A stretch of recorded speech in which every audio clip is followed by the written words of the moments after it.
आरज़ू की ज़िंदगी एक पल में पूरी बदल गई। एक तरफ दानिश और दूसरी तरफ वो शायर। वो इस बात से बहुत इरिटेट हो रही थी क्योंकि आरज़ू अपने माँ बाप की इकलौती औलाद थी और उसके माँ बाप इतने अमीर नहीं थे। वो उनके लिए कुछ करना चाहती थी, वो सिर्फ अपनी पढ़ाई पे फोकस करना चाह रही थी। हमारे क्लास का दूसरा दिन था क्योंकि दानिश वाले सीनियर थे तो वो हमारा वेलकम करने आए। वेलकम नहीं, रैगिंग ही समझ लो। दानिश ने सबको कुछ ना कुछ करने को बोला, सबको तंग किया, मगर आरज़ू की चेयर के आगे अपनी चेयर रखकर उसे बस देखने लगा।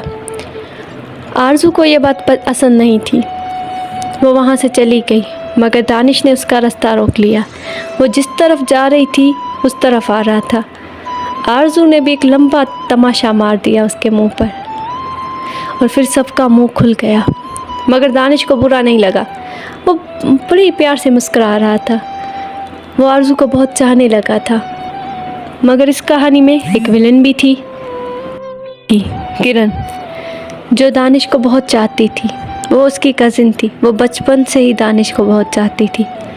वो दानिश के साथ ही पढ़ती थी, मगर कभी दानिश ने उसे मुंह नहीं लगाया और ये बात उसको अच्छी नहीं लग रही थी। उसने बहुत से तरीके ढूंढे जिससे वो आरज़ू को तंग कर सके। एक बार तो हम टेस्ट दे रहे थे, उसने छोटी छोटी चिट्स बनाकर आरज़ू की साइड में रख दी और जब हमारा प्रोफेसर आया उसने वो देखी तो आरज़ू को बाहर निकाल दिया ये बोलकर कि तुम चीटिंग कर रही हो। मगर आरज़ू बहुत होनहार थी। उसने कहा कि आप मुझसे जो पूछना है पूछ लो, मैं जवाब दे दूँगी, मैंने कोई चीटिंग नहीं की। उन्होंने आरज़ू से बहुत सवाल पूछे, आरज़ू ने सब सही बताए और वो हैंड राइटिंग भी आरज़ू की नहीं थी। मगर उसने बहुत से तरीके ढूंढे जिससे वो आरज़ू को परेशान कर सके।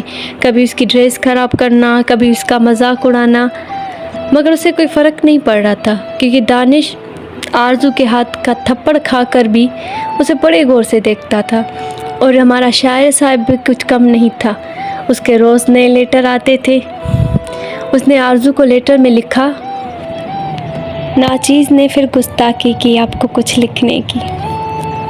बहुत खुशी होती है जब आपकी आंखें मेरे अल्फाज पढ़ती हैं। सोचता हूँ मुझसे ज़्यादा तो ये खुश नसीब है, रोज़ आपकी नज़र तो पड़ती है इन पर।